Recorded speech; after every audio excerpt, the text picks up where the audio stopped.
Chapter 14, The Mystery at Mirror Lake. Darrell rose swiftly and went to Zella, and with sudden joy he cast his arms around her in a great embrace. What marvel is this? He said.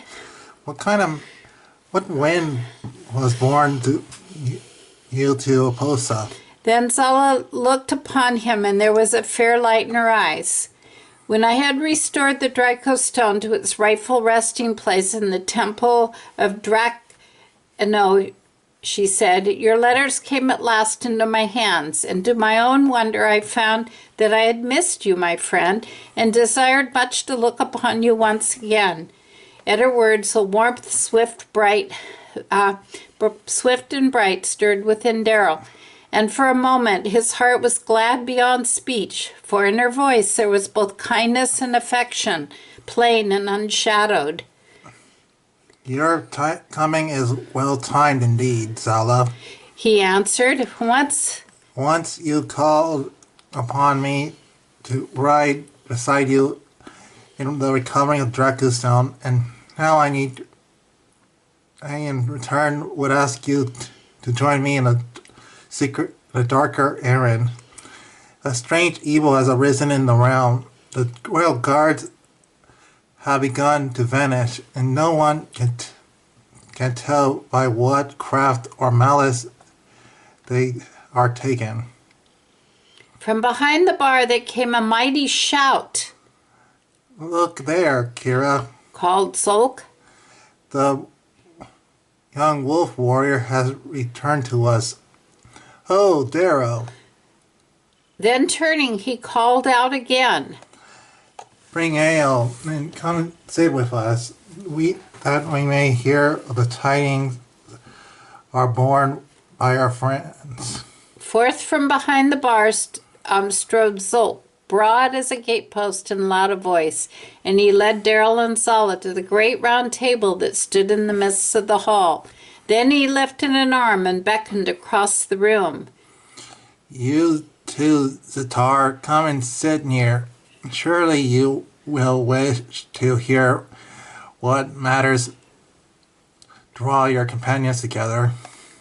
So Darrell and Zala sat down, and after a while Kira came bearing stout mugs of ale crowned with foam, and when all had taken their place, Zulk leaned upon the table and said, Now speak, Darrell, what rode upon before you?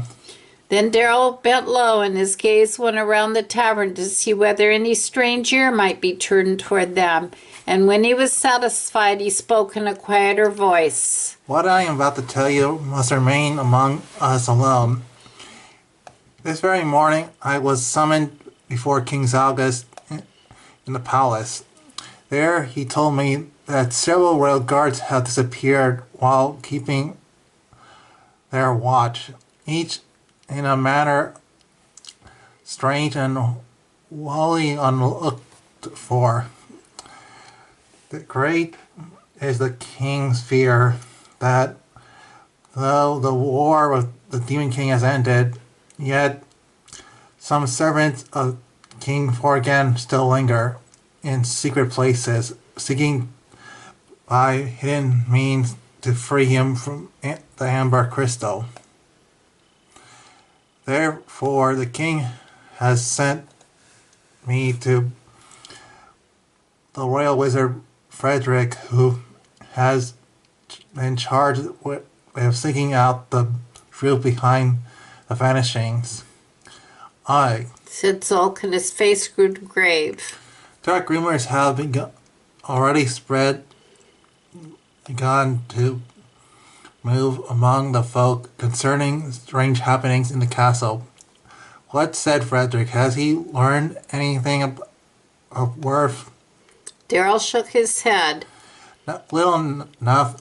Nothing is certain, and little gives comfort.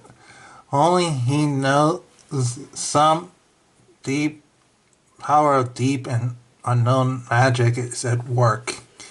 He and his young apprentice searched through the long shelves of his library, seeking among ancient books and forgotten lore some signs of what force lie behind these deeds.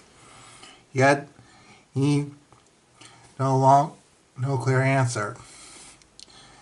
At last he said only that some creature or more than one of great power must have be at work in his foul business. He was dismayed, for he deemed himself unable to guard the kingdom against such a threat. Therefore, he has asked us for our aid. Then Axtar spoke first, and his voice was calm, though there was pride in it. If you'll have me, I will go with you. My people have studied many of the elder magics. Once we were killed in their use before much was lost. Even blood magic I have labored to understand. And I have learned in some measure how it may master the hidden powers of the frost elves. At that, Kira looked toward Zulk, and he gave a small nod. Then she said, I too would go. Let me search the places where the guards were taken. There may yet remain some faint sign, some broken trace that will tell us what manner of thing has passed there. Then Daryl turned to Zala, but before he could speak, she smiled and said, And I shall ride with you also. At that his heart was strengthened, and he smiled upon them all. Frederick has also asked his apprentice Fiona to go with us. She knows the places where the guards have disappeared, and she has already searched for signs. That at least gives us a beginning.